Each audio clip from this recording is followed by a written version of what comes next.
Hola, ¿cómo están? Bienvenidos a En Defensa del Juego. Yo soy Carlos Murguía y hoy me acompaña la doctora Alma López. Ella es psicóloga, psicoterapeuta y tanatóloga infantil. Bienvenida, Alma, ¿cómo estás? Hola Carlos, pues bien, muchísimas gracias por la invitación y pues de paso por la oportunidad de platicar hoy. Pues muchas gracias a ti. Bienvenida a este episodio 2 de En Defensa del Juego. El tema de hoy es la terapia de juego como tratamiento del duelo. Alma y yo estamos discutiendo sobre solamente dejarlo para niños y adultos, pero tengo entendido que también Alma implementa la terapia de juego con adultos, ¿no? Entonces mejor lo dejamos como tratamiento del duelo, ¿no es cierto? Así es, pues tanto como se puede, aunque los adultos a veces se nos olvidan cómo jugar, ¿no? Y dejamos como eso de lado, pero tanto como se puede, pues también con los adultos. Perfecto. Bueno, entonces el tema, como decíamos, es la terapia de juego como tratamiento del duelo y necesitamos definir primero qué es el duelo en general. Vamos a hablar primero de una definición meramente psicoanalítica y ya dialogaré con Alma sobre este mismo concepto, ¿no? Lo que nos dice la teoría psicoanalítica generalmente sobre el duelo es que es una herida al narcisismo en cuanto a ideales u objetos de amor perdidos, lo cual suena muy técnico, pero no debe ser tan técnico. Significa lo siguiente, ¿no? Que el yo está compuesto de otras personas que son los objetos de amor, ¿no? Mamá, papá, gente, círculo primario y seres queridos. Entonces, puesto que el yo está compuesto por otras personas, el yo siendo como una especie de collage de otros seres. Esta imagen del yo está compuesta de los demás, de modo que cuando se pierde a alguien, ya sea por separación, divorcio o muerte, la percepción que se tiene, metafóricamente hablando, por supuesto, es como si fuese una amputación en el propio yo, es lo que dice al psicoanálisis. Y no sé lo que tú piensas al respecto, Alma, sobre esta metáfora de la amputación, sobre el duelo. Fíjate que me hace mucho sentido porque al menos lo que yo he encontrado es que parte de lo que se vive cuando y se inicia, digamos, como esta vivencia, ¿no? Esta experiencia del duelo, sí creo que nos remonta inicialmente como a esas primeras relaciones que tuvimos en el inicio de nuestra vida, ¿no? Para mí fue un hallazgo así enorme cuando tuve la oportunidad de aprender un poco más de la relevancia que tienen estas primeras experiencias y para entonces ya llevaba un tiempecito como haciendo este tipo de acompañamiento y estudiando un poco del duelo y entonces este gran hallazgo justamente vino a dar como la pieza faltante a lo que yo iba como conociendo y aprendiendo y definitivamente creo que es una vivencia que de alguna manera se actualiza, bueno, dependiendo más bien del momento de vida en el que nos toque pues experimentarlo, pero que de alguna forma sí nos remonta, ¿no? O sea, sí conecta con las primeras relaciones que nosotros formamos al inicio de nuestra vida y el cómo se vivieron estas relaciones, ¿no? Y el cómo se resolvieron, digamos, estas relaciones y a partir de ahí es como si fuera un recurso que se queda, digamos, como en nuestra biblioteca personal y cada vez que nosotros vamos experimentando, ¿no? La pérdida a través de, o al paso de nuestra vida, pues de alguna manera nos regresamos, ¿no? Como decías tú, metafóricamente, bueno, no sé si decir metafóricamente, pero de alguna manera se conecta a esas primeras experiencias, ¿no? ¿Y qué ha sido, por ejemplo, en tu experiencia clínica cuando trabajas con niños y con padres? O sea, una definición que sea accesible para ellos. O sea, ¿cuál ha sido una que te funciona, que dices, lo entienden perfecto cuando se los digo de esta manera? Híjole, fíjate que hace un tiempo como buscando justamente como estas diferentes conceptos, ¿no? O definiciones del duelo, me encontré algunas que creo que me embonan bastante bien y creo que cuando se las explico tiene mucho sentido. Primero, que es un tiempo de adaptación, ¿no? O sea, ¿qué es el duelo? Pues es un tiempo de adaptación en el que toca, digamos, acomodar o integrar a la vida algo que regularmente, porque si no, entonces muy probablemente no estaremos hablando de un duelo, regularmente no podemos dar marcha atrás, ¿no? O sea, lo que se perdió no se puede recuperar así como nosotros lo conocíamos o lo considerábamos en nuestra vida. Lo segundo, hay por ahí también una definición que también hace sentido, aunque sé que puede sonar como medio catastrófica, pero es que en realidad creo que en la experiencia sí se vive. Decía un autor, es el precio de amar, ¿no? Y cuando hablamos del precio de amar, a lo que debemos enfocarnos es, pues es el precio de vincularnos, ¿no? O sea, ¿por qué hay duelo? Pues porque hay un vínculo, porque hay algo, hay una relación de significado, porque si no, entonces, digo, hay muchas cosas que van y vienen en nuestra vida, en lo cotidiano, y no nos generan un duelo, ¿no? O sea, no experimentamos un duelo. ¿Por qué se pone en marcha la experiencia de duelo? Pues porque aquello que se considera o se percibe perdido es algo que nos significa, ¿no? Hay un vínculo afectivo con eso, o con ese alguien o con ese algo, ¿no? Y creo que lo siguiente también que diría es que también hay por ahí una definición que hay un fragmentito que dice, es una fragmentación, ¿no? Se vive como una fragmentación de la persona, ¿sí? Y es que justamente, ¿no? Cuando estamos en medio de una experiencia, puede llegar a ser tan avasallador, digamos, ¿no? Que justo se vive así, ¿no? Como si eso que conocemos de nosotros o en el cómo nos vivimos hace cuenta que se rompen pedacitos y de repente tenemos nuestras partes así, ¿no? Todas regadas. Es una experiencia que a veces fulmina, ¿no? O se percibe la percepción, vaya, ¿no? Porque pues claro que no nos cortamos en pedacitos, pero Ujú. es así como que lo que conocemos de nosotros se fragmenta, ¿no? De acuerdo. Cuando se los explico de esta manera, por lo regular algo de eso hace sentido. Claro. Y continuando con lo que tú mencionabas sobre la pérdida de un vínculo significativo, para que un vínculo significativo sea tal, requiere de tiempo y espacio, ¿cierto? Que haya ritmos de presencia y ausencia, y a largo plazo, hablando de la vinculación. Y pienso que ocurre igual en el duelo, ¿cierto? Que para que se pueda dar el trabajo de duelo tiene que haber tiempo y espacio para trabajarlo. Y vivimos en una época donde pues no hay tiempo para descansar con tantos estímulos, sobre todo para los niños en cuanto a notificaciones del smartphone y la tablet y videojuegos y de los padres no se diga. Entonces realmente como clínicos es un reto que la gente tenga tiempo y espacio para el trabajo de duelo, ¿no? Fíjate que ahorita que lo mencionas, usualmente cuando inicio, digamos, como el acompañamiento, una de las cosas que justamente pido es paciencia.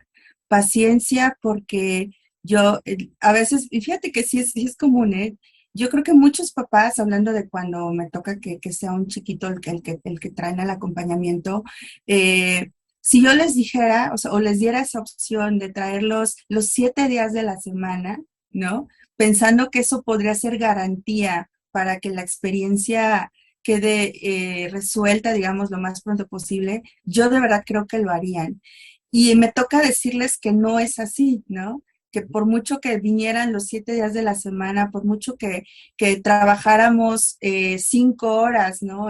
O una sesión larga de 5 horas, realmente eso no nos daría resultados porque justamente lo que hay que esperar es que pase el tiempo, ¿no? Es una cuestión de paciencia en ese sentido y es una cuestión de vivirlo, ¿no? De vivirlo y de entrarle a la experiencia, porque también hay que decirlo, ¿no? Pueden pasar 6 meses, pero si en esos 6 meses nos ocupamos de que la vida entre, de que estemos saturados, pues tú sabes, ¿no? Eso funciona más como una defensa que como un trabajo realmente enfocado como a una resolución, ¿no? Entonces a veces puede pasar eso, ¿no? Que me ha tocado incluso, ¿no? Que hay una muerte en la familia y al día siguiente los niños ya están en la escuela, ya están recuperando las actividades muy, muy rápido, todo el mundo a su vida habitual, ¿no? Como intentando que eso que ha sucedido se vaya, ¿no? Como si no lo veo no existe, ¿no? Entonces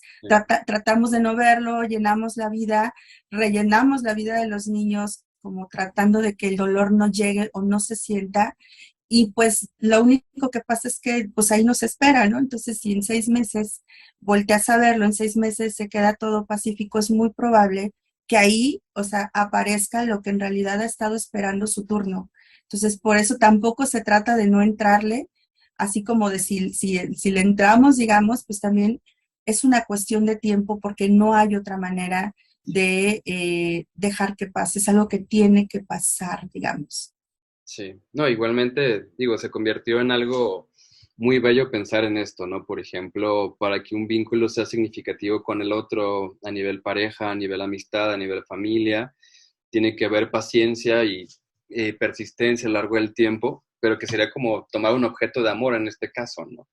Y en este caso igualmente para poder soltar el objeto de amor que ya se ha ido por fallecimiento, separación, etcétera, pues tiene que haber esta misma paciencia igualmente, lo cual Así, pues tiempo es un capital bastante valioso hoy en día, ¿no?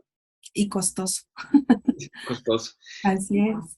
Y bueno, volviendo un poquito a temas metapsicológicos que digo, no tiene nada que ver con algo místico ni mucho menos, pero retomando también lo que decía sobre esta fragmentación, hablamos de esto que se viene abajo, porque el yo está compuesto de los demás cuando hay un duelo por separación o por fallecimiento.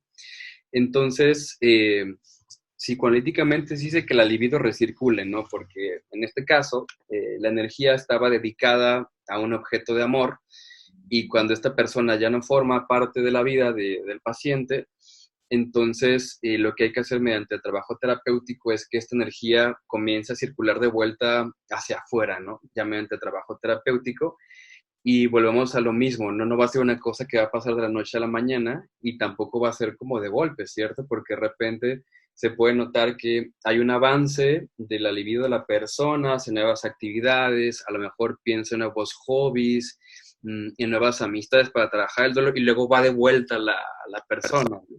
O sea, más bien el trabajo del duelo es una cuestión de toma y daca, como de un tironeo, ¿no es cierto? Así es, por eso hablamos justamente de esto que decíamos, ¿no? De darle el tiempo y hacer con el tiempo algo para permitir que eso de una forma natural suceda, ¿no? Para dar tiempo a que se integre a la vida y para dar tiempo también para que desde los recursos de la persona haya nuevamente esta movilización, ¿no? Esta creación, digamos, de nuevas formas como de pues de ocupar, digamos, ¿no? Si hablamos, por ejemplo, de si es, no sé, la pérdida de una persona, nuevas maneras, ¿no? Nuevas relaciones que de alguna forma puedan venir a complementar eso, ese espacio perdido.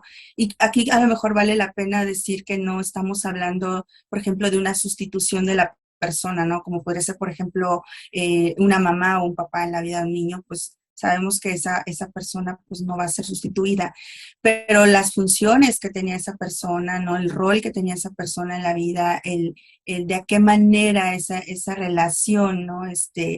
Tenía una función en nuestra vida, eso es lo que sí se pueden encontrar otras formas, otras personas, otros vínculos para permitir que eso vuelva a suceder como venía pasando, porque no estamos hablando de sustituir a la persona que en este caso no está, ¿no? Y que ya no va a regresar, sino estamos hablando de que nuestra vida vuelva a tener el cauce que solía tener a pesar de esa ausencia, ¿no?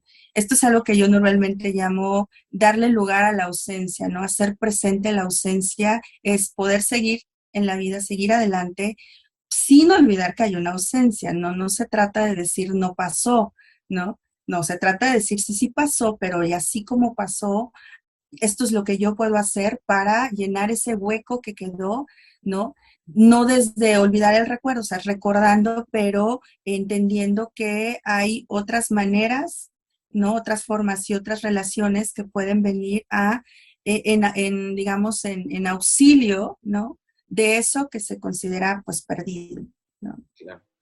Sí, y digo, a riesgo ya de sonar muy, muy boomer y viejito, ¿no? Digamos, cómo darle lugar a eso cuando vivimos en un estilo de vida donde todo está repleto, Así es. o sea, donde todo es estímulos constantemente, ¿no?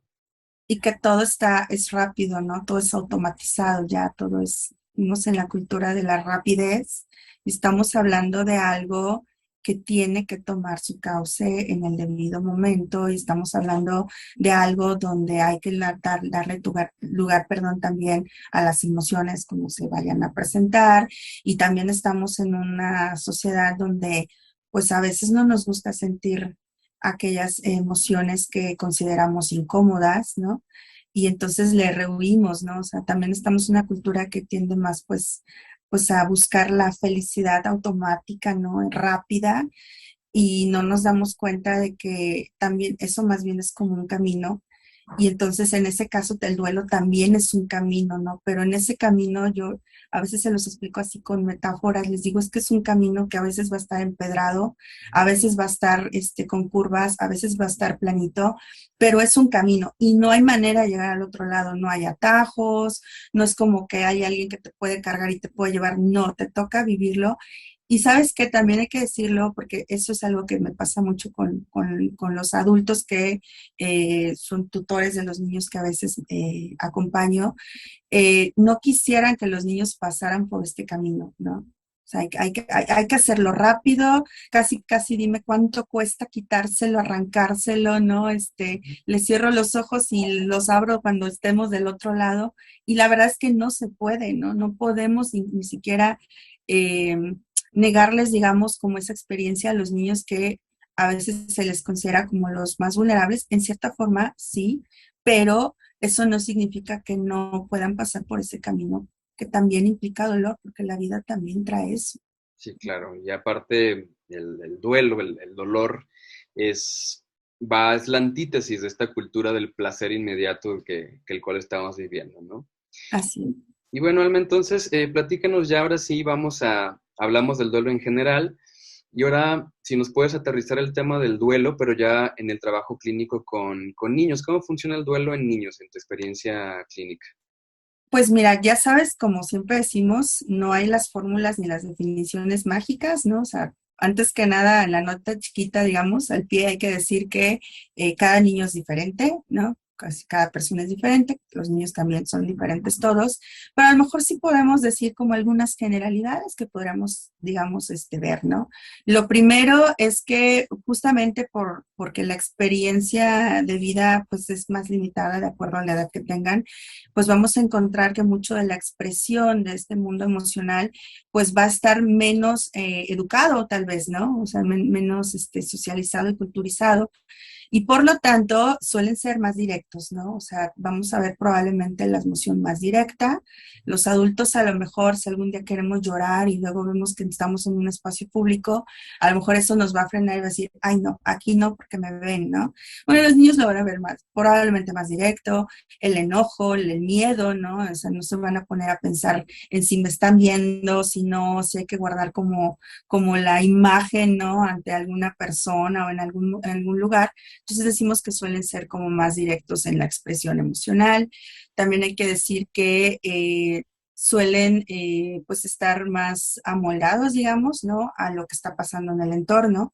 A mí a veces me reportan, es que, ¿sabes qué? Murió alguien, ¿no? Y no llora, ¿no? Y a veces la pregunta en consecuencia es, ¿y ustedes lloran, no? O sea, el niño ve que ustedes lloran, sabe que puede llorar, ¿no? O al revés, ¿eh? Porque a veces también traen como esta parte de, es que está llorando mucho y también hay que voltear a ver, ¿y ustedes cómo lo están viviendo, no? ¿Cómo está su propio duelo? Porque generalmente los niños voltean a ver al adulto como una especie de, como si buscaran una especie de autorización, porque finalmente es más habitual que el adulto pues tengamos más experiencia, digamos, de otros duelos anteriores, ¿no? Y entonces más o menos sabemos lo que se vale y lo que no se vale, ¿no? Cómo se viven estas experiencias. Pero los niños no, los niños por lo regular estarán en una experiencia que es nueva y que además de todo, si están en entornos donde se les dice mucho, no debes llorar, no te debes enojar, no debes sentir miedo, pues de repente están ante una circunstancia preguntándose, ¿y aquí se vale, no? Entonces, por lo regular también, ¿no? Hay que ver cómo lo está viviendo el niño para ver y voltear a ver el entorno y al revés, ¿no? Cómo lo está viviendo el entorno y voltear a ver el niño cómo lo está viviendo.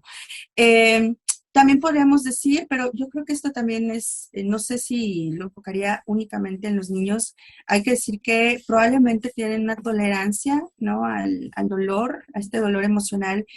Vamos a decir, a lo mejor, es que la verdad no quisiera decir más limitado, porque no quisiera que se entendiera como que por el hecho de ser niños no deben sentir el dolor, ¿no? Sino que probablemente sí el recurso, digamos, del que echan mano, pues va a ser diferente al que tenemos los adultos, ¿no? También hay que decir, yo adulta, por ejemplo, si un día me siento mal y tengo acceso a una terapia porque estoy en proceso, pues a lo mejor voy a hablarle a mi terapeuta y le voy a decir, oye, pues podríamos adelantar nuestra sesión o algo, ¿no? Entonces los niños, fíjate, hasta por estas posibilidades, pues están más limitados, ¿no? Y entonces, pues una forma a lo mejor, ¿no? En la que buscan generar como esta tolerancia, pues a lo mejor va a ser jugando, va a ser buscando ratos como de esparcimiento, y a veces por eso vemos a los niños jugar, ¿no? Yo siempre digo esto, si ustedes van a una funeraria, por ejemplo, yo digo, observen a los niños y vean qué están haciendo, y por lo regular vas a encontrar que están jugando. Cuando me ha tocado dar la noticia, ¿no? De un fallecimiento, por ejemplo, a los niños, es habitual, es muy frecuente, digamos, que cuando tú les preguntas qué quieren hacer después de que les estás dando una noticia de este tamaño, te piden jugar o te piden ver la caricatura o te piden hacer algo que les devuelva un poco de ese equilibrio, ¿no? Que en ese momento parece estar amenazado. Y lo siguiente, que creo que eso de verdad yo lo diría por cualquier persona, sea adulto, sea niño, o sea, hay que decir que el duelo pues es único, Ujú. es recurrente, ¿no? En la recurrencia está esta parte de, seguramente es una experiencia que vamos a estar recordando a lo largo de la vida. Y a lo mejor lo que hay que puntualizar con los niños es que, pues naturalmente por la edad, a lo mejor digo, si estamos hablando de un familiar o alguien que es muy significativo en su vida, pues todavía habrá muchas oportunidades a lo largo de su desarrollo en el cual seguramente voltearán a ver esa ausencia, ¿no? Entonces, a veces, si somos personas mayores, no quiere decir que ya no tengamos eventos importantes en nuestra vida, pero a lo mejor ya pasamos algunos de esos eventos que los niños apenas están por vivir, ¿no?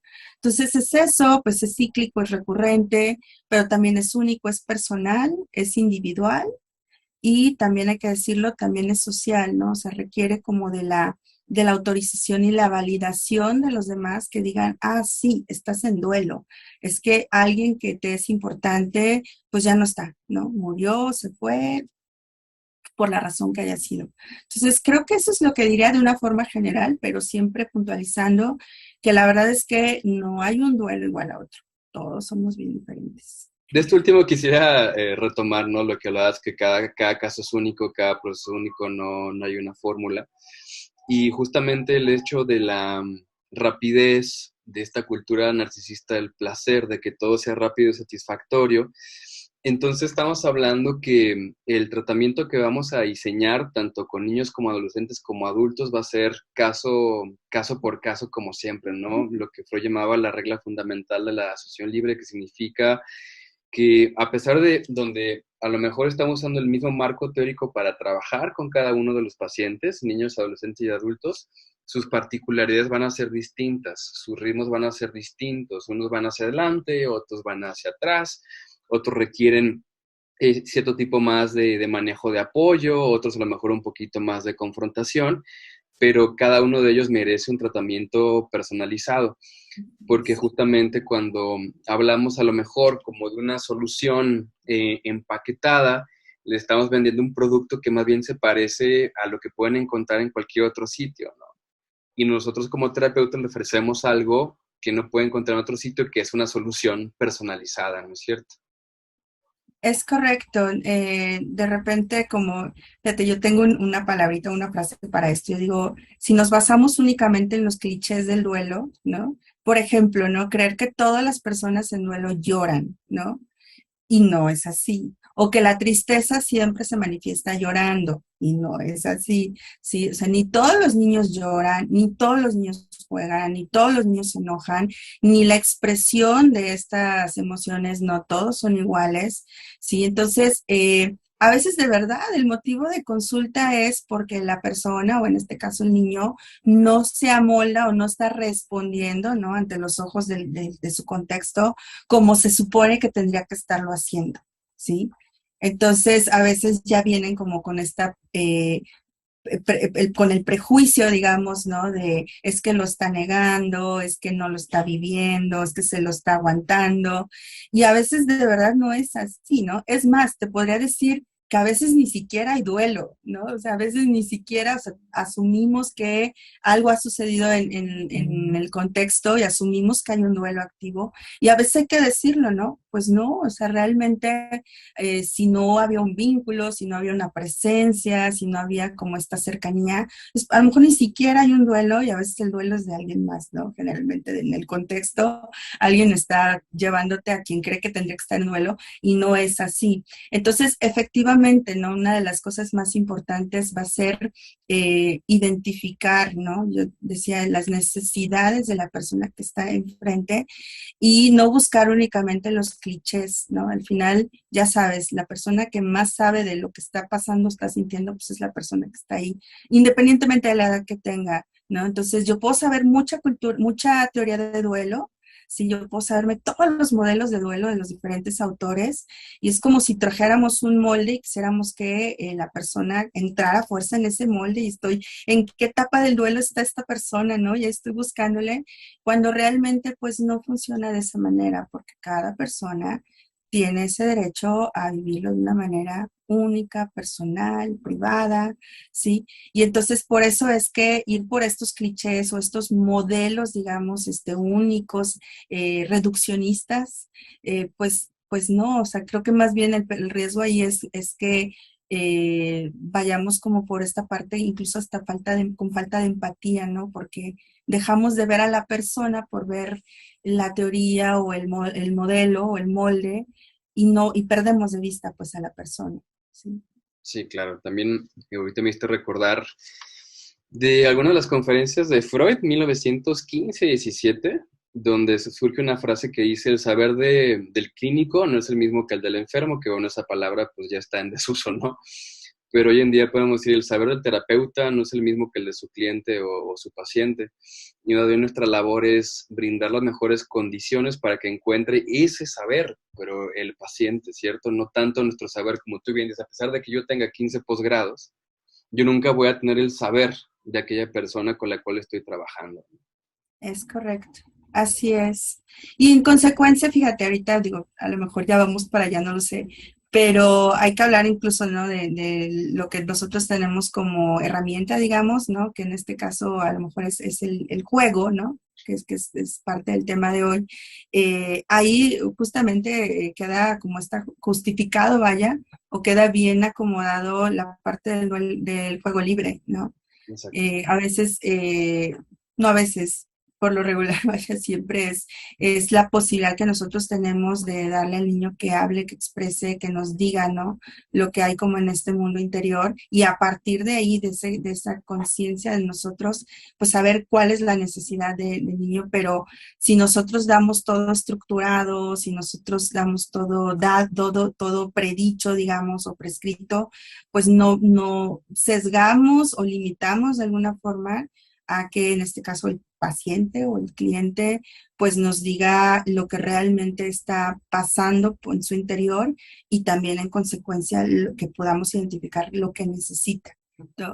Entonces, por eso ahí yo, fíjate, esto es algo que pues no sé si decir que no lo aprendí a la mala, pero confieso que en algún momento yo decía, yo era de las que creían, ¿no? Que el juego debía tener una estructura, que yo podía preparar las actividades, ¿no? Que podía tener un control muy alto de lo que pasaba en la sesión, ¿no? Y con el tiempo, pues parte de lo que tuve que tomar conciencia es que no, que tiene el paciente en este caso, pues debe tener un alto grado de control, digamos, ¿no? O más bien no control, libertad, ¿no? Sobre lo que pasa ahí. Y eso, pues el recurso estrella en este caso, pues va a ser pues, el juego libre, ¿no? Exacto. Pues vamos para allá, si te parece, Alma, entonces ahora sí Ujú. al tema del juego, ya que hablamos de el duelo en general, el duelo en niños, y ahora, bueno, ¿qué es el juego en teóricamente hablando, ¿no? Ya en práctica, como tú bien dices, pues ya se va a convertir en otra cosa, como siempre.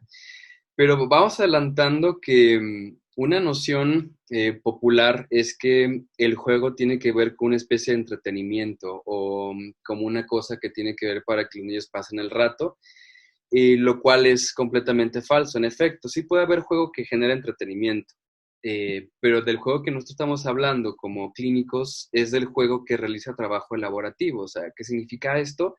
Pues el pensar, el representar, el manejo de emociones, ¿no? Como decía Winnicott, pues el juego es cosa seria. O sea, no es pasar el tiempo, es una definición que me gusta, el juego me brinda la posibilidad de comunicarme con mi mundo interno. O igualmente, cuando juego de manera colaborativa con mi terapeuta o con un compañero de juego, también puedo comunicarme con mi mundo interno con ayuda del semejante. O sea, por tanto, pensarlo como una cosa para pasar el rato, pues sí es una cuestión bastante superficial. Más bien el tema que lamentablemente pasa así como con videojuegos, y similares son para pasar el rato. Sin embargo, el videojuego sí podría convertirse en un trabajo elaborativo, por ejemplo, si el papá construye la computadora con el hijo, o sea, un aspecto colaborativo, ¿no? Pero lamentablemente el juego se percibe como algo en lo cual los niños pierden el tiempo o se gastan el tiempo y no es así. Es una estrategia de comunicación como mundo interno y una estrategia de comunicación también entre niños y adultos, ¿no? O sea, se me ocurrió ahorita, por ejemplo, una cosa ociosa, ¿no? Que llega el papá cansado, el niño tampoco tiene muchas ganas de platicar y dice, ¿qué tal estuvo tu día, hijo? Y no hay capacidad de platicar, ¿no? Cuando en realidad se podría comunicar eso mediante el juego libre, o sea, de manera espontánea. Entonces realmente hablamos de algo, insisto, serio, no es una cosa para pasar el tiempo, es una cosa para conectar con el interior propio y con el del otro, ¿no? Así es, y es bien importante esto porque de repente cuando los niños van a su sesión y de repente los papás preguntan, ¿qué hiciste? Y el niño dice, jugué. A veces nos metemos en problemas porque de repente no, todavía está ahí esta concepción de decir, no, pues si te traigo a jugar, ¿no? Juegas en la casa. Pero no es eso, ¿no? O sea, pues ya ves, Winnicott mismo lo decía, ¿no? No es el juego, sino el jugar, ¿no? No es un objeto inerte, sino es un hacer, ¿no? Entonces, no es nada más el pasar el rato, sino el jugar es esta actividad, digamos, o es este hacer donde está pasando mucho más que únicamente estar encontrando el esparcimiento, digamos, más básico, que claro, ¿no? O sea, jugar también tiene un grado de, o sea, nos da un grado de placer, ¿no? O sea, se siente uno muy bien cuando estás pasando el rato jugando, pero no es eso lo que buscamos únicamente. Lo que buscamos es que tenga ese uso en el cual nos permite conocer, ¿no? Lo que está pasando de una forma interna el niño e incluso usar un lenguaje distinto, ¿no? Yo digo, y a veces me sigo maravillando de la posibilidad de esa comunicación, yo lo digo de esta manera, indirecta, ¿no? Que es menos invasiva, en la cual incluso, o sea, lo paradójico, ¿no? De mi parte puede ser una comunicación indirecta, pero lo que se expresa, ¿no? Y lo que se obtiene es más directo que si a lo mejor yo voy y se lo pregunto, que a lo mejor va a voltear a otro lado, se va a quedar callado, pero en el juego yo puedo preguntar y puedo hacer, y generalmente lo que va a fluir ahí, lo que va a surgir, es una esencia tan pura que con palabras no me lo habría dicho, ¿no? Por ejemplo. Entonces, es más que únicamente divertirnos, Maya. Sí, ahorita que mencionabas eso de manera indirecta, es también porque surge lo simbólico y lo retórico, ¿no? Digamos, en lugar de falleció abuelita, estaremos hablando como de otra serie de personajes que remiten a esto, pero estamos hablando de lo mismo, Así es. pero con ayuda del simbolismo, como tú bien dices, de manera indirecta, ¿no? A propósito del juego en adultos, pues también el hecho de volver a hacer contacto con este verdadero self, que en otros contextos lo llamaría como el niño interno, ¿no? La capacidad del adulto también de volver a jugar y comunicarse del mismo modo con los niños. Bueno, vamos a decir que el juego tiene dos beneficios. Uno va a ser un beneficio constitutivo y el otro va a ser un beneficio elaborativo. El beneficio constitutivo sería, por ejemplo, a nivel de desarrollo psicomotor, la capacidad de nombrar emociones, la capacidad de colaborar con el otro, de seguir reglas, etcétera, meramente constitutivo. Y el aspecto elaborativo ya sería ya más bien del trabajo terapéutico. En este caso, pues el trabajo del duelo, por ejemplo, o de la problemática que tiene el niño. Eso sería el motivo por el cual decíamos que el juego es cosa seria, además de que tiene un valor constitutivo o a nivel de desarrollo, para que se entienda un poquito más, también tiene un contexto no un contexto, un beneficio emocional, que es el del trabajo elaborativo. Entonces, por tanto, pues es una cosa seria pensarlo de esta manera. Ahorita que retomabas a Winnicott, quería hacer una nota al pie porque en español se tuvo que decir jugar contra juego y en inglés sí tienen la diferencia entre game y play. Y cuando hablamos de game, sí tiene que ver con esta manera más de entretenimiento. O sea, video game, por ejemplo, ¿no? Que sí, también tiene su valor, es divertido, se pasa el rato, hay risas, pero no es un trabajo elaborativo ni constitutivo, o a lo mejor en menor medida, ¿cierto?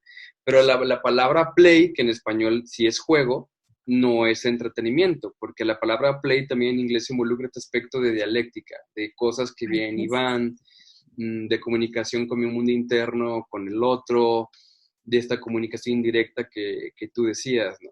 Entonces, a lo mejor una manera de resumirla, no sé tú qué pienses, sería más bien como pensarlo del juego que hablamos, no es el juego game, sino el juego play, que es la dialéctica, ¿no?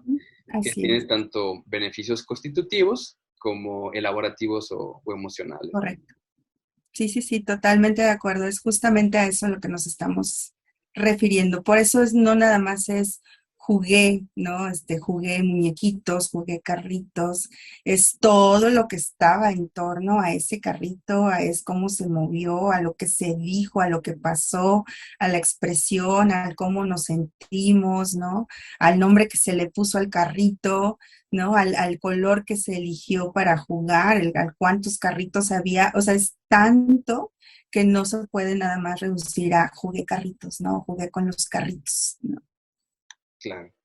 Y también nos ibas a hablar también sobre el aspecto de expresión, equilibración e interpretación, ¿verdad? O sea, esto que también hablabas de manera comunicación indirecta o lo simbólico que se da en el juego. Sí, claro, ¿no? Y tú lo mencionabas hace un momento, no es lo mismo, por ejemplo, no pretender que un niño nos diga directamente, no directamente, sino de forma verbal, ¿no? Oralmente, por qué está viniendo a la consulta, por qué lo trajeron, qué está pasando en su vida, ¿sí? A la posibilidad de, mediante el objeto, que en este caso podría ser el juguete, por ejemplo, ¿no? O lo que sea que haya ahí en el área de juego, elija, digamos, los objetos con los que va a jugar, cómo se va a representar, porque generalmente hay esta representación hacia uno mismo, cómo va a representar a los otros, ¿no? Tiene esta posibilidad, digamos, de prestar, si es una manera en que lo puedo yo decir, digamos, ¿no? Estos elementos prestan, ¿no? Una imagen, una forma, una textura, un color, ¿no? Una representación a lo mejor en un personaje y es una forma de prestar, digamos, un vocabulario que no se queda únicamente en un vocabulario de que usamos de forma verbal, ¿no? Ya sea oral o escrita, ¿no? Yo te podría decir que la gama es mucho más amplia que no alcanza, ¿no? O sea, aquello que no se dice con palabras, ¿no? A lo mejor está representado en un objeto, ¿sí? Está expresado en algo que está sucediendo ahí. Creo que voy a mencionar, o vale la pena mencionar un objeto. Es probable que a lo mejor un niño o una niña que está atravesando por alguna situación familiar, si no vamos a ponerle como el nombre, a lo mejor va a elegir la casita de muñecas, ¿no? Y va a representar una familia, ¿no? Y entonces ahí el observar qué personajes pone, cómo acomoda los mueblecitos, ¿no? O sea, qué es lo que sucede en ese ambiente, digamos, representado. Es una forma en la cual los objetos y lo que está pasando ahí en esa dinámica, de alguna forma le prestan, ¿no? Ese vocabulario que a lo mejor de forma verbal no nos va a poder decir o no nos puede decir, porque a lo mejor es demasiado para la persona, o en este caso para el niño, ¿no? Entonces, tiene puede tener esa función y por eso es bien importante los objetos, digamos, y el juguete, vaya, ¿no? O sea, el recurso material que pueda tener en ese momento. Lo segundo, la parte de la equilibración, y aquí fíjate que yo remonto a esto que hablábamos de esta función de esparcimiento, ¿no? De obtener un poquito de placer, digamos. También hay que decirlo, ¿no? En momentos o contextos con mucho estresor en el ambiente, pues también hay que decir que el juego tiene esta función de equilibrar un poco lo que está sucediendo en el entorno, ¿no? Pues el niño que juega de alguna forma es una posibilidad o es una manera, digamos, de encapsularse en sí mismo, porque a lo mejor eso es lo que necesita en este momento. Yo siempre digo, ya conjugar, ¿no? Así yo no esté ahí, y esto es algo que a veces me preguntan las personas que a veces vienen a las formaciones que imparto. Yo les digo, cuando me dicen, oye, Alma, pero ¿qué hago con este niño, no? O ¿qué hago si viene un niño y me pone, ¿no? El caso que sea, yo les digo, pues juega, ¿no? O sea, en el caso más básico, juega, ¿no? Juega. La verdad es que a veces, al menos lo que corresponde al duelo, sí he notado que hay niños que vienen a jugar, porque a veces en casa ya no pueden jugar, ¿no? Ujú. O sienten que no pueden, porque a lo mejor hay mucho en el ambiente, y entonces ya el jugar ya no está permitido ahí, pero vienen a jugar. Entonces, en el punto más básico de lo que estamos hablando aquí es que el simple hecho de jugar ya tiene una función, ¿no? De recuperar un poco de eso que está siendo caótico, de alguna forma, ahí empieza a tener como un poco de estructura. Fíjate, en el caso concreto del duelo, una de las cosas, y esto pasa con tanto adultos como niños, una de las cosas que podemos llegar o cómo se puede llegar a experimentar es la pérdida del control, ¿no? Estamos ante una situación que hagas lo que hagas, no hacer tú nada, nada, ¿no? Y a veces en los niños, justamente, cómo se manifiesta a veces en el juego, es una de las pocas posibilidades donde tienen al menos una forma de volver a retomar un poco de ese control, ¿no? Hasta en la decisión de qué jugar, con qué jugar y cómo jugar, están teniendo un poder, ¿no? De recuperar un poco del control que se siente perdido en un contexto donde está todo descontrolado. Entonces, a eso justamente me refiero con esta parte de la equilibración, ¿no? Y mencionabas otro, me perdí un poquito, estábamos, creo que ese era el último, ¿no? No Era recuerdo si había. lo simbólico y la Ah, interpretación también del sí, juego. sí, claro, ¿no? En la parte de la interpretación, dices, bueno, pues cuando el niño juega de alguna manera a la hora de saber, de decidir o elegir a qué juega, con qué juega y cómo lo juega, de alguna forma ya está un proceso en marcha, ¿no? Y en la medida en que nosotros, desde la intervención terapéutica, hacemos, ¿no? O participamos en esta dinámica, esta interacción que está sucediendo, también hay una interpretación, y en esta interpretación hablamos de la posibilidad de modificar algo, ¿no? Ujú. Así como en esta parte de lo que se está sucediendo ahí es una creación, ¿sí? Entonces también de forma complementaria, digamos, hay una posibilidad de que en esa creación algo cambie o algo se modifique, algo se ajuste, y entonces cualquier cosa que haya, que sea como lo que trae el niño a consulta, hay una posibilidad de que las piezas se acomoden, ¿no? Y es cuando hablamos de una posibilidad de resolución, ¿no? O ponle la palabra que a lo mejor mejor complementa en esta plática. Yo lo llamo así, ¿no? Es la posibilidad de que resuelva algo y que se resignifique algo de Ujú. lo que lo ha traído, ¿no? En el juego, como estamos hablando de un ambiente de creación, también es un ambiente de modificación, ¿no? Y de resignificación, digamos. Ujú. Sí. Y esto que comentabas también, ¿no? De esta posibilidad de resignificar y de lo simbólico, hay un concepto bastante útil de Winnicott que lo vamos a encontrar como espacio potencial o como zona intermedia.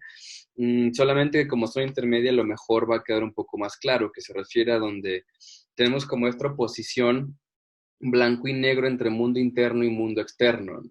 Ujú. Y Winnicott la trasciende introduciendo este concepto que se refiere como está la zona del terapeuta y está la zona del paciente y luego surge un tercer espacio que es la zona intermedia. Lo voy a definir de manera indirecta, ¿no? Que se puede notar en lo mágico antropológicamente y religiosamente. Y luego en las artes, por ejemplo, cuando hablamos del dibujar un círculo, cuando va a ocurrir un acto mágico de brujería o chamánico, eso sería justamente una zona intermedia, porque se está delimitado un espacio donde tú y yo estamos de acuerdo que va a ocurrir algo fantástico en este momento y no nos vayamos tan lejos, también pasa en la misa católica, ¿no? Digamos que el altar es la zona mágica de ese lugar donde todos están de acuerdo que va a ocurrir el nacimiento y resurrección de Cristo mediante la Eucaristía y no hay gente abucheando atrás de, no es cierto, ese no es Cristo, en la hostia, ¿no? Sino que se la creen. Y es lo mismo que pasa ya no en la religión o en fenómenos antropológicos, sino en las artes. Cuando yo voy a ver una obra de teatro, cuando yo leo un libro, cuando me encuentro con una obra en general, yo entro a la zona intermedia porque decido creérmela. O sea, yo no estoy abucheando el cuento mientras lo estoy leyendo. Que de hecho la Ujú. gente que hace eso, por ejemplo, que dice que va a ver una película de acción y dice que estuvo muy jalada, es que no está jugando justamente. Entonces Sí. realmente, para aterrizar en la terapia, ¿cómo sabemos cuando estamos en la zona intermedia? Cuando las cosas fluyen. Digamos, estamos en una relación de igual a igual, surge mucha imaginación, surge mucho optimismo. Digo, también pudiera haber dolor en cierto momento, ¿no? Pero sí se distingue. Cuando estamos con una comunicación cotidiana o cuando surge esto que vamos a llamar mágico fantástico, cuando las dos personas ya estamos en esta zona intermedia y para poder ingresar hay que creérsela. No hay que temerle el ridículo y no hay que temerle tampoco a lo tremebundo. O sea, hay que arriesgarse para poder ingresar ahí y esa zona intermedia es para sanar, ¿no? Así es, ¿no?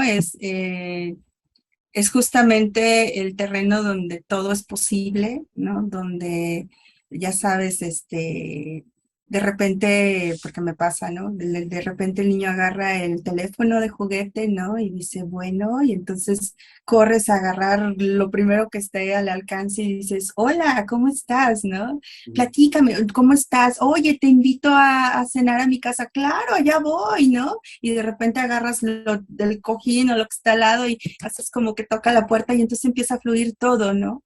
Y entonces todo lo que está ahí puede ser utilizado en beneficio de lo que está sucediendo y nadie cuestiona por qué tienes un zapato, ¿no? En la oreja, haciendo como que es un teléfono y en ese momento no aplica el decir, eso no es un teléfono, eso es un zapato, ¿no? Ahí todo puede pasar y yo me puedo convertir, de repente puedo ser un león y de repente puedo volver a ser la mamá o la maestra o de repente el niño te dice, ahora tú eres la hija, ¿no? Rompiendo todas las leyes conocidas y por conocer, porque no importa si yo soy la más alta y la niña es la más pequeñita, yo puedo ser la hija y tengo que actuar como la hija, ¿no?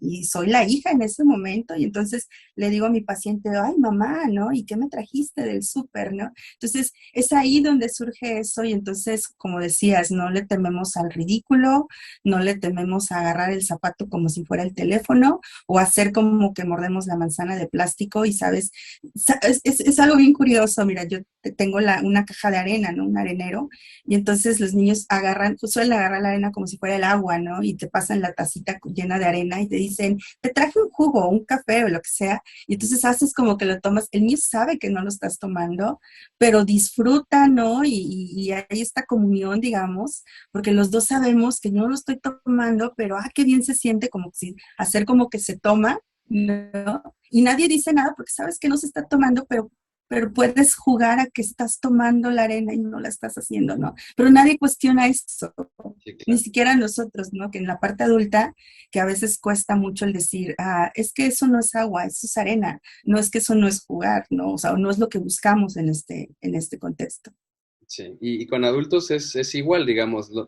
Sí pudiera haber terapia de juego con adultos, por supuesto, como mencionamos al inicio, pero digamos, hablándolo de una psicoterapia común y corriente, pasa igual, por ejemplo, cuando surge un chiste en donde las dos partes se carcajean y de dónde salió esa idea, ¿no? O un comentario sarcástico, cuando se interpreta un sueño, cuando jugamos con ideas, qué tipo de imagen te viene a la mente, si te pregunto tal cosa, eso ya es jugar con un adulto, pero estamos partiendo de esta misma premisa, ¿no? Así E es. insisto, ¿no? ¿Cómo distinguirlo yo como paciente o como terapeuta? Es que es otro tipo de comunicación. O sea, como tú bien dices, las cosas fluyen y las cosas se dan. Y es algo que es muy particular. O sea, no es una comunicación cotidiana. Volviendo otra vez como la experiencia mágica, ¿no? O la experiencia religiosa, es algo muy similar a eso. O sea, es que realmente tiene que ver con un enriquecimiento espiritual, no hay otra manera de decirlo. La definición que tengas de espíritu o no, pero realmente pasa así en esa zona intermedia, ¿no? Así es. Y Pues es bueno, algo, perdónala, perdón. no, iba nada más a complementar. Es algo que, como yo te decía al inicio, ¿no? Surge desde los primeros años de vida, desde ahí, y es algo que no se pierde, ¿no? A lo mejor, pues tendemos, digamos, a la baja en la cuestión de tomar conciencia de que está esa posibilidad, ¿no? Por eso los adultos no es como que no podemos jugar, es que, pues, el ser adultos a veces nos recibimos como esta señal de ya no podemos hacerlo, pero es algo que se adquiere, digamos, desde pues muy temprano en nuestra edad y también a lo mejor hay por eso hay que decirlos, ¿no? En los niños a lo mejor funciona de una forma más fluida porque están más cercanos, ¿no? A esos primeros momentos en los cuales surgen estas posibilidades, ¿no? Y donde estalla la posibilidad creativa y la posibilidad imaginativa y la posibilidad de usar la fantasía, pero eso no, el que seamos adultos no quiere decir que la perdamos, ¿no? La perdemos de vista, pero no la perdemos realmente, ¿no? Ahí está un remanente que podemos voltear y usarlo en otro momento de nuestra vida si tomamos la conciencia de que ahí está, ¿no? Y de lo útil que es. Claro. Bueno, entonces seguimos, Alma, si te parece, con el manejo del duelo en la terapia con niños. ¿Y qué nos puedes decir sobre esto en tu experiencia? Pues lo que decíamos de inicio, no perder de vista al niño, ¿sí? Montessori lo dijo alguna vez, no me sigan a mí, sigan al niño, ¿no? Vean al niño, identificar lo que necesita el niño, ¿no? Lo que quiere, lo que el niño en cuestión en particular, en concreto, tiene como o presenta como una necesidad, digamos, ¿no? Eh, Favorecer esta relación de confianza, de libertad, ¿sí? Esto también, la verdad, creo que de alguna forma ya lo ponía en práctica, pero terminó de hacerme sentido, ¿no? Cuando leyendo justamente a Winnicott, él decía que de alguna forma, ¿no? Dentro de la sesión y del proceso terapéutico se emula justamente eso que se supone ya de alguna forma ya se debió haber presentado, ¿no? En la primera relación, ¿no? Del niño con su madre, digamos, y a veces cuando los niños no tienen, digamos, como esta confianza, ¿no? O esta seguridad, digamos, de llegar con nosotros y de expresarse de una forma abierta y de ser ellos, a veces hay que empezar desde ahí, ¿no? Desde el poder transmitir que este es un lugar seguro, que es un ambiente de libertad, que no es un ambiente de juicio y que nosotros estamos presentes, pues pase lo que pase, yo estoy ahí, ¿no? Es como emular, digamos, esta relación y por lo tanto, pues deseablemente, pues tanto como se pueda, pues es conservar esta característica de autenticidad y de ser genuinos, ¿no? Dentro del espacio terapéutico. Ya lo decíamos también, jugar, ¿no?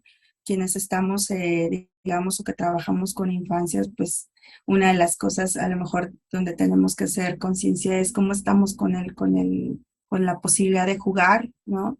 ¿Qué nos representa a nosotros jugar? ¿Qué nos representa el objeto, ¿no? En este caso el objeto material, digamos, o físico, que puede ser el juguete, ¿no? ¿Cuál es nuestra relación, digamos, con la infancia, digamos, tanto de la nuestra, ¿no? Como con la infancia que está ahí, personificada, digamos, con los niños que atendemos. Y creo que en ese caso también podría mencionar la parte de esperar al niño, ¿no? El esperar al niño es esta cuestión de el niño llega cuando tiene que llegar y no hablo de que llegue al consultorio, ¿no? O de que toque la puerta y entre. Hablo de que el niño puede estar ahí pues algún tiempo y realmente no estar todavía como para expresarnos lo que realmente sucede, ¿no? Pues sí, lo resumo así, lo que realmente sucede. A veces no saben qué tanto pueden ser genuinos como en su expresión, qué tanto a lo mejor pueden llegar a ser juzgados, regañados, reprimidos, ¿no? Y a veces tarda un poco en que el niño llegue, pero cuando llega tenemos más posibilidades y por lo regular también es sin presión, ¿no? O sea, desde esta parte de la aceptación, ¿no? Esperar a que llegue cuando tenga que llegar o cuando sienta que puede llegar. Y no hablo de la presencia física. En algunos autores lo definen como hacer contacto, ¿no? Y hablan no del contacto de hola, ya llegué, ¿no? Del simple saludo, ¿no? Hablan del contacto como del estar de todo a todo, ¿no? De poder hacer contacto visual, de poder llegar y decirte lo que realmente le está sucediendo. Yo la verdad festejo cuando un niño llega enojado, ¿no? Yo, yo de verdad celebro dentro de mí el que un niño llegue con todas esas características que a veces pueden ser como incómodas, pero cuando llega es porque digo, ok, ya está aquí. Mejor vienen como desde esta complacencia, perdón, de lo que creen que el adulto espera, ¿no? Porque al final, creo que en esta parte de lo que mencionamos hace rato, a veces los niños, hablamos de que los niños también puedan olvidar que nosotros somos mayores, que jugamos en el equipo contrario, ¿no? Que es el del adulto, ¿no? O sea, que podemos ser del equipo y entonces a veces eso es algo que se tiene que ir desarrollando dentro del mismo proceso y por eso hablo de esperar al niño, ¿no? A que llegue cuando crea que puede y cuando sienta que puede llegar. Y pues no sé, eso además, ¿no? De esta posibilidad de, o más bien de trabajar en esta habilidad, que yo digo, pues creo que es una habilidad terapéutica de utilizar el juego, ¿no? Como un recurso dentro del proceso terapéutico. Entonces, bueno, hablaba de esta posibilidad, de esta habilidad más bien, ¿no? El desarrollarla o identificarla de alguna forma, aprenderla, no sé cómo llamarle, pero de utilizar el juego como un recurso terapéutico, ¿no? Real, ¿no? O sea, ni estar demasiado casados con el juego directivo, ¿no? O ni siquiera semidirectivo, ¿no? Ni tampoco se trata de que nada pase, ¿no? O sea, sí está pasando algo, pero creo que también es una habilidad de nosotros para poder usarlo como un recurso, ¿no? Pero eso es, pues, una parte teoría y una parte, voy a decirlo, un poco artística, porque creo que sí es una habilidad que se integra a nuestra persona, ¿no? No es nada más leer un libro, ¿no? Y no nada más es dejar que la vida pase y pues que el niño juegue y a ver qué sale, no, o sea, está pasando algo y es un recurso y es una actividad, iba a decir una, digamos, ¿no? Siempre que está la sesión en curso, es algo activo que está sucediendo por mucho que el niño esté llevando la batuta de diciendo que jugar y que yo no le dije que juegue, ni determiné, digamos, lo que se iba a hacer, sí está pasando algo, ¿no? O sea, hay una diferencia entre la parte improvisada o la parte de ser demasiado libre en el sentido bueno, pues que juega lo que sea, ¿no? A estar activos dentro del juego por mucho que el juego sea libre, ¿no? Pero sí creo que es más una habilidad que se incorpora a nuestra persona. Sí, claro. Y de hecho, bueno, muchas cosas que nos estabas compartiendo en estos momentos estaba también conectándose con lo anterior que hablamos de la regla fundamental, que era el tema del caso por caso, de cada tratamiento personalizado, en donde la técnica se va a adaptar a la persona que estamos enfrente y nunca al revés, ¿no? Y hemos hablado mucho del juego libre, más bien tú lo has mencionado mucho. Creo que lo has definido de manera indirecta, pero para las personas que no saben qué es el juego libre, ¿cómo podríamos definirles lo que es? Pues es este ambiente, digamos, de libertad donde podemos poner a disposición del niño los materiales, los recursos en cuanto a objetos, en cuanto a pues sí, materiales, lo que tengas, digamos, ¿no? Juguetes que pueden ser tan simples, tan sencillos o tan elaborados, ¿no? Que en este caso lo sencillo, pues suele ser un recurso mucho más útil, pero es esta posibilidad de que el niño decida, ¿no? Tome el control, la batuta de qué hacer en su sesión y de cómo hacerlo, ¿no? Y en qué momento hacerlo.